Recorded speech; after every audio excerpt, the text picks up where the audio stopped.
Estás en Pauta Propia, junto a Connie Stipicic, en Radio Pauta 100.5.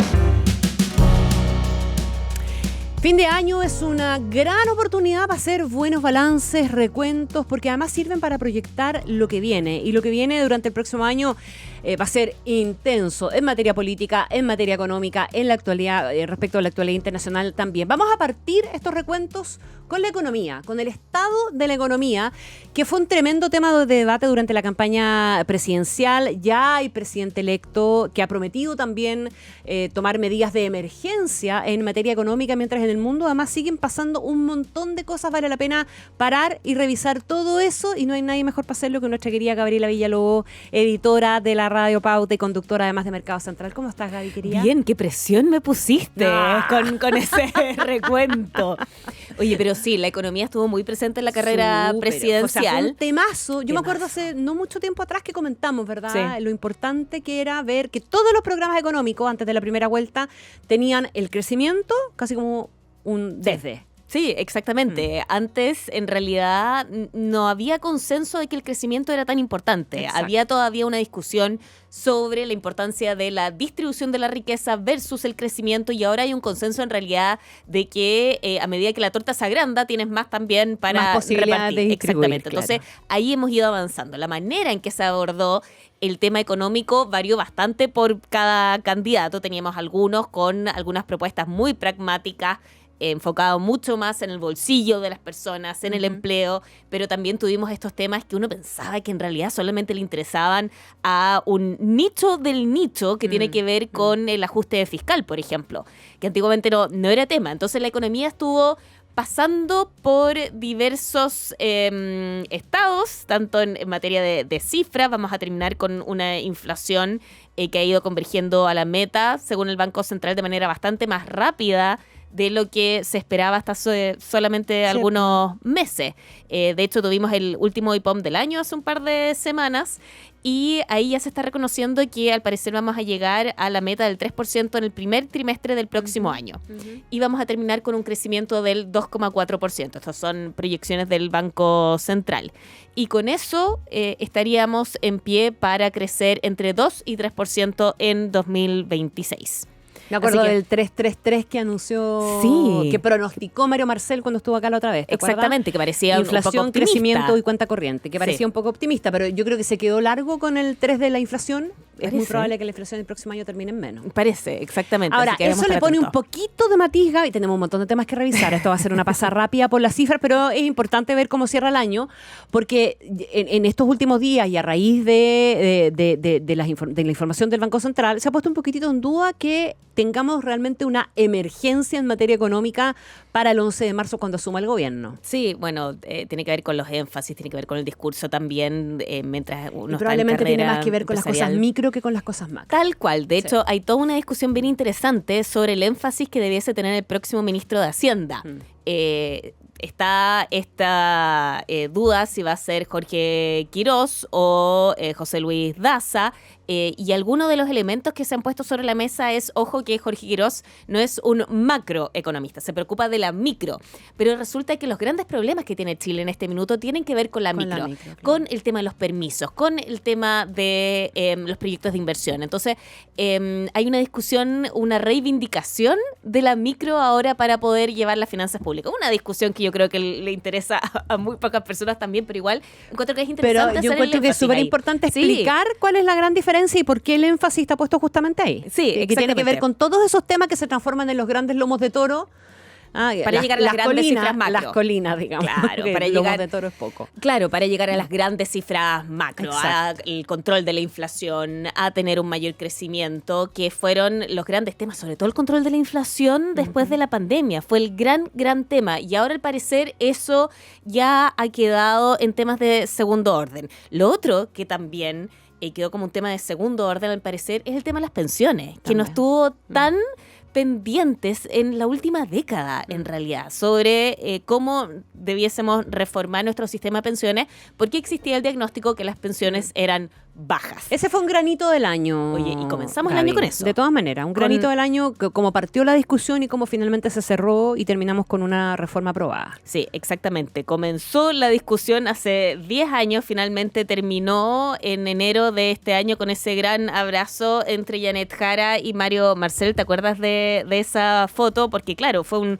un gran hito el aumento de la cotización adicional con cargo al empleador de 7%, que estuvo subiendo ya durante este año, pero lo va a seguir haciendo hasta que quede totalmente en régimen. En agosto de este año comenzó el punto adicional de cotización con cargo al empleador. En septiembre comenzó el aumento de la PGU para los mayores de 82 años, porque se aumentó la PGU, la pensión garantizada universal, a 250.000 pesos, pero se amplía de manera gradual dependiendo de los años. Entonces, a partir de septiembre de este año fue para los mayores de 82 años, en septiembre del próximo año va a ser para los mayores de 75 y ya desde septiembre de 2027 para los mayores de 65 años. De todas maneras, quedan todavía varios desafíos por delante. Uno de los principales el próximo año va a ser la transformación de nuestros multifondos en los fondos generacionales, claro, que no parte el próximo año, pero ahí sí se empieza a estructurar ya la propuesta de cómo migran todas esas inversiones a esta nueva estructura, porque actualmente tú puedes elegir si estás en el fondo A, B, C, D o E. En función del riesgo. Exacto. Que está vinculado a tu edad también. Exactamente. Eso, por default, tú debieses estar en el fondo A cuando comienzas tu carrera profesional y debieses terminar en el E cuando estás a punto de jubilarte. Bueno, ese sería el ideal. Lo que pasa es que las personas no nos movemos, no somos tan racionales, en realidad. Entonces nos movemos a veces por recomendaciones de otros, aunque eso en el último tiempo también se ha ido acotando. Pero lo que se busca ahora es que se agrupen a las personas de acuerdo a la edad y en base a eso se puedan hacer inversiones también de mayor plazo. Porque tú vas a contar con esta bolsa de recursos que no va a ir variando con el tiempo de manera tan significativa. Entonces se pueden hacer inversiones en capital de riesgo, en infraestructura, de manera mucho más fácil. Así que ese va a ser uno de los grandes desafíos también el próximo año.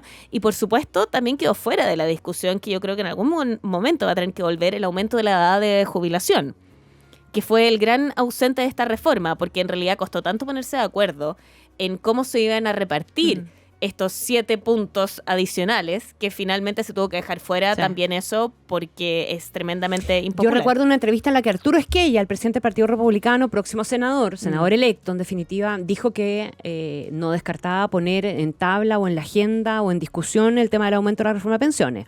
Ahí es donde vamos a ver cuando la otra cosa es con guitarra, digamos, ¿verdad? Porque ese es un tema hiper necesario, hay consenso técnico absoluto en torno a eso, pero la voluntad política siempre se ha restado de esa discusión. Es que es tremendamente difícil. Piensa lo que pasó en Francia cuando se subió la edad de jubilación. Ahora hay otros países que lo han logrado. En Alemania se logró un acuerdo político en el que se ha ido aumentando la edad de jubilación de manera muy paulatina. Ahora, nosotros hemos hecho cositas donde básicamente por el lado de los incentivos. Sí. Sobre todo en el caso de las mujeres, ¿verdad? Todas estas cosas que benefician a las mujeres de la reforma de pensiones son con incentivos para que a los 65 sea en el tope del beneficio. Sí, esa es una forma medio disfrazada de aumentar la edad de jubilación. Sí, pero la idea es que con el aumento, que sean serios, por las expectativas de vida en realidad ya no da para más. Gaby, para despachar el capítulo políticas públicas, donde sin duda el tema de la reforma de pensiones es lo más importante y es el hito económico social del año, digamos, también se despachó y se despachó porque se descartó, digamos, no por despacho legislativo, la reforma al impuesto a la renta, que era una de las grandes metas de este gobierno, que es parte del mea culpa que ha venido haciendo el progresismo en estos días después del resultado de las elecciones y que no tiene ninguna posibilidad durante la próxima gestión. Al contrario, digamos, lo que va a pasar durante el próximo gobierno es que se le va a bajar el impuesto a las empresas, que es ahí donde se ha puesto el énfasis de la agenda legislativa. Sí, existía esta gran reforma tributaria, la cual fue rechazada por un error de cálculo que hubo en la Cámara Baja. baja y finalmente se dividió en varios capítulos. Estaba el royalty, que se aprobó, no este año, pero se aprobó anteriormente, estaba cumplimiento tributario, que también se aprobó, y estaba el corazón de la reforma, que era esta propuesta de modificación del impuesto a la renta. Y lo que se introducía ahí era un aumento en los impuestos para las personas en los tramos más altos, y se buscaba un recorte en los impuestos para las empresas, pero con compensación. Y la gran discusión ahí fue si es que se debía incluir una compensación o no. Ajá. Y como no se logró acuerdo con eso, finalmente nunca se presentó tampoco el proyecto. Claro. Así que no logramos ni siquiera conocer cuál iba a ser la propuesta inicial, porque no hubo agua en la piscina. De hecho, Mario Marcel también hablaba de que ese fue uno de sus grandes dolores. Las frustraciones, claro. Exactamente. Sí. Y como tú dices, claro, no tuvimos reforma del impuesto a la renta. Lo más probable es que esto se tenga que discutir ya en el próximo gobierno, y esperemos que a partir de ahí se logre un consenso para dejar de discutir estos temas por un tiempo, porque lo que más afecta a las inversiones es la poca estabilidad. Exacto. Así que, bueno, ese es un gran signo de interrogación que viene para la próxima administración. Vamos a lo que ha pasado afuera y que nos ha tocado a toditos por parejo, porque Donald Trump, entre otras cosas, se ha encargado de que el mundo entero se diera cuenta de que él había llegado y estaba tomando medidas en materia política, económica, etcétera. La guerra comercial que tiene con China terminó pegándole a todo el mundo en la guerra de los aranceles. ¿Qué pasó en definitiva y dónde quedó Chile parado en esta pugna? Mira, ¿qué no pasó? En el minuto en el que asume Trump en enero de este año, él llega con un discurso muy consecuente en realidad con lo que él había planteado antes, de reivindicar el rol de Estados Unidos en el comercio internacional. Y hablaba mucho de la posición deficitaria en la que estaba Estados Unidos, y que le tocaba ahora al resto de los países pagar la cuenta, básicamente. Y en el caso nuestro, nuestras autoridades y en realidad todo el mundo técnico decía, oye, pero Chile aquí en realidad no tiene ni pito que tocar, o sea, tenemos un TLC, nuestras instituciones son fuertes, se van a respetar. No, y otra balanzas a favor de Estados Unidos, además, no en contra de Estados Unidos. Además, entonces, en realidad esto no nos va a afectar. Bueno, 2 de abril se anuncia un día de la liberación, y ahí se dan a conocer aranceles para todo el mundo, y entre ellos también Chile. Y ahí comienzan una serie de negociaciones para, no solamente de Chile, sino que de todo el mundo, para poder lograr una posición un poco más favorable. Finalmente, ¿qué pasó? Nuestros productos están con un arancel total efectivo del 10%. ¿Qué es el desde? Ese es el desde para todo el mundo, y nosotros nadie en se este libró minuto, de eso. Nadie. Ahora, claro, hay algunos países que están más perjudicados que otros. Cuesta en realidad encontrar la cifra última, porque hay negociación tras negociación, hay políticas especiales para ciertos productos, pero en el caso de China, por ejemplo, se habla de un arancel del 30%, en algún minuto fue más del 100%. ¿Te acuerdas? Entonces, claro, está y en muy nuestro enredado. caso es el 10, pero el 10 que deja fuera varias cosas también. Deja fuera el cobre. Deja fuera también algunos productos de madera, y deja fuera también las importaciones para ciertas empresas que tienen presencia en Estados Unidos con plantas de producción. Entonces, por ese lado, al menos en lo que es nuestro principal envío, pudimos respirar aliviados. Y veremos lo que pasa en los próximos meses, porque en realidad Donald Trump no deja de sorprendernos.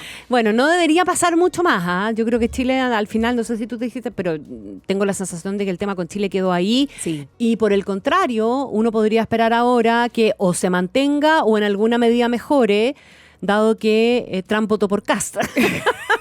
Sí. No, sí. Digo yo, ¿no? Bueno, eso fue lo que todos entendimos de su mensaje el otro día. Claro.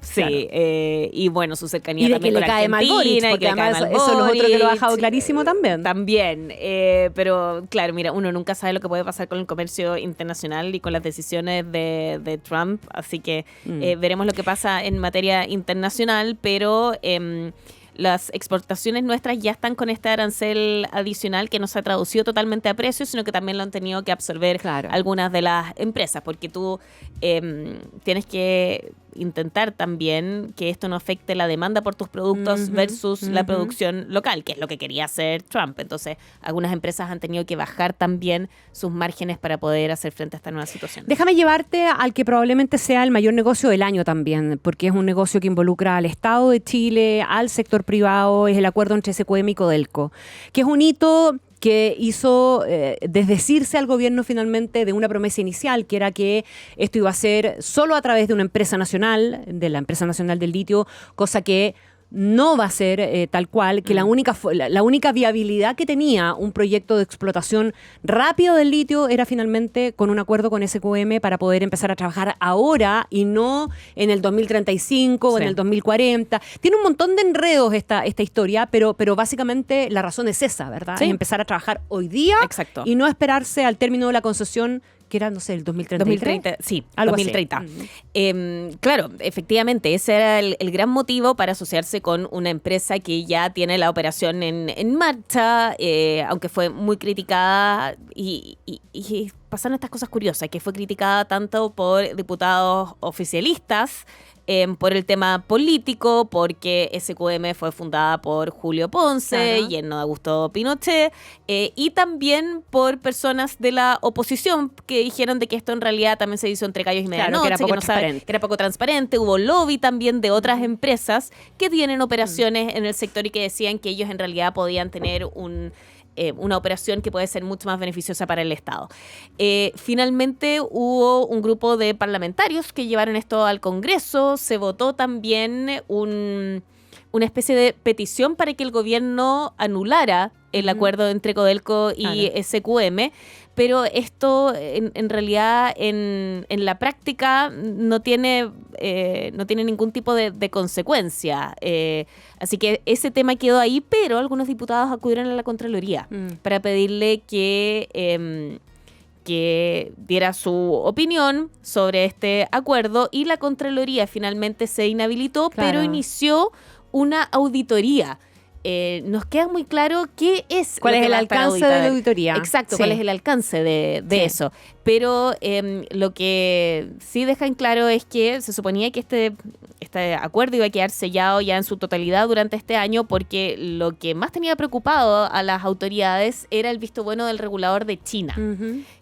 Eso finalmente quedó sellado, y lo último que quedaba era este trámite en Contraloría, pero que al parecer también va a seguir su curso para ver, bueno. Ahora, pero digamos, Gaby, que esto es un acuerdo que está blindado por las decisiones judiciales. Sí. Y esto es probablemente un paso administrativo, son pronunciamientos administrativos que no debieran echar abajo nada de lo que ha pasado, más bien eventualmente hacer algunas correcciones, pero todo en el ámbito administrativo. Sí.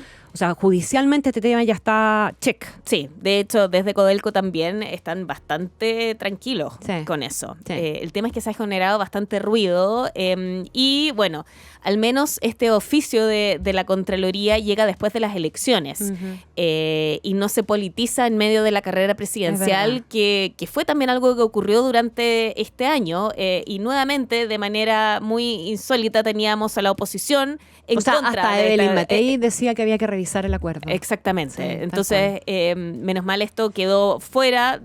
Llegó un par de días después de las elecciones, de hecho. Tal cual. Ya, pero hito, de todas maneras, un tremendo hito. Sí. Este año, este 2025 que se nos va, luego, por favor, siento que falta un mundo todavía, ha tenido también en el mundo económico casos judiciales bien relevantes, bien relevantes. Dejemos fuera, ¿verdad?, todas las patas o aristas que pueda tener el caso Audio en materia, en el tema económico. Eso lo vamos a revisar también ahí con Gerardo Gómez después, cuando echemos una mirada a todos los casos judiciales emblemáticos. Pero hay un par que han tenido además pronunciamientos de la CMF, unas batallas judiciales bien intensas, el caso Australis y el caso Sartor, que además yo creo que la gente los conoce un poquito menos en detalle. Sí, bueno, el caso Australis es una disputa que tiene su origen hace varios años. En 2019, una empresa china llamada Hoibio compró Australis a Isidoro Quiroga, a este empresario muy conocido, pero de muy bajo perfil también, y llamó mucho la atención en ese momento el monto, porque pagaron 921 millones. Y se decía que esta cifra en realidad era exorbitante para el tamaño de esta empresa. Bueno, adquirió esta operación chilena y el grupo chino salió alegando primero a través de la prensa que la empresa tenía una producción de salmón por encima de los límites legales y con eso habría inflado artificialmente el valor. Y con eso generó también multas, iba a generar multas ambientales futuros, así que Jovio finalmente demandó por estafa a Isidoro Quiroga. Quiroga dice que la sobreproducción era una práctica generalizada en la industria y que en realidad no era una sobreproducción lo que ellos tenían, sino que estaban de acuerdo a los límites legales, pero que hubo un cambio en el criterio de la Superintendencia de Medio Ambiente y que eso los llevaba a estar ahora por sobre ese límite, pero que en realidad la culpa no era de ellos. Yo no fui, exactamente, fueron otros. Hubo un arbitraje que falló a favor del grupo chino y ordenó a Quiroga pagar $300 millones. Pero ahí la defensa de Quiroga interpuso un recurso de nulidad ante la Corte de Apelaciones. Jovio después solicitó que se declarara inadmisible. Mira, en resumen, el caso sigue todavía en litigio y Jovio intenta cobrar este monto porque según ellos fueron estafados por Isidoro Quiroga. Todo esto también con entrevistas muy sabrosas en la prensa a los abogados que estuvieron involucrados en este caso. Así que eso también nos mantuvo bastante entretenidos durante este año, igual que el caso Sartor, que era esta administradora. Además tiene fútbol metido entre medio, Sí. o sea, más ingredientes sabrosos todavía. Exactamente. Iba a decir maravilloso, pero la palabra no es maravillosa. En realidad la palabra es indignante cuando se cruzan muchas veces los negocios en este ámbito judicial con las finanzas. Pero en el caso de Sartor, se acreditó, lo que acusa en realidad la CMF, es que los directores usaron fondos de terceros, de los que estaban invirtiendo a través de ellos, para financiar empresas propias. Y bueno, eso obviamente, como tú dices, también fue de muy público conocimiento porque uno de los fondos era dueño de Azul Azul. Y con eso Michael Clark, que era uno de los socios de Sartor, era también el presidente de Azul Azul y por lo mismo también se empezaron a mezclar estos casos judiciales, financieros, con la industria del deporte. Hubo multas bastante considerables por el lado de la CMF para los ejecutivos de Sartor. Se habló de que eran las multas más altas en la historia, pero claro, en la historia desde que se creó la CMF, que también es una entidad que es relativamente joven, exactamente. En su momento se aplicó una multa por un total de 14.569 millones y la sanción de inhabilidad en contra de quienes fueron directores y ejecutivos de la administradora Sartor. Así que, bueno, eso también todavía está en manos de la justicia porque se han estado reclamando las multas. Así que ese tampoco es un caso cerrado y seguramente nos va a seguir acompañando en 2026. O sea, yo creo que buena parte, salvo la reforma de pensiones, a no ser que haya alguien con la idea de volver a poner en la agenda el chavo préstamo, ese tipo de cuestiones que eran una revisión de lo que ya se aprobó, y eso estaba en el programa de José Antonio Caz. Ojo con eso, tengo la sensación de que no va a pasar o no debería pasar porque si no eso puede terminar siendo un quiebre con Chile Vamos. No, pero de todas maneras tenemos la implementación de la reforma. No, la implementación, pero me refiero a demanda por reforma de pensiones. Claro, o sea, la reforma de pensiones ya debiera estar checa. O sea, podría haber ruido por ahí, podría haber ruido eventualmente si es que alguien quiere meter el tema de la jubilación, pero en esa estructura, en el esqueleto, no debería haber mayor ruido. Sí, con el tema de la implementación, como dices tú. Sí. En el tema impositivo vamos a tener de vuelta la discusión a propósito de la baja del impuesto a las empresas, que también es parte de la agenda. De hecho, se dice que debiese ser una de las primeras medidas que busca impulsar el próximo gobierno en materia económica, porque la luna de miel en realidad va a ser bastante corta y el apoyo que puede tener una iniciativa como esta se podría lograr solamente en un comienzo. Ajá. Tal cual. Así que ya. Y los casos que tú mencionaste son casos que van a seguir resonando judicialmente, así que vamos a seguir repasándolos. Sin duda alguna, mi querida Gabriela Villalobos. Sí, muchas gracias. Muy bien, gracias por acompañarnos. Chao. Tuvimos este recuento del año económico 2025 en Pauta Propia.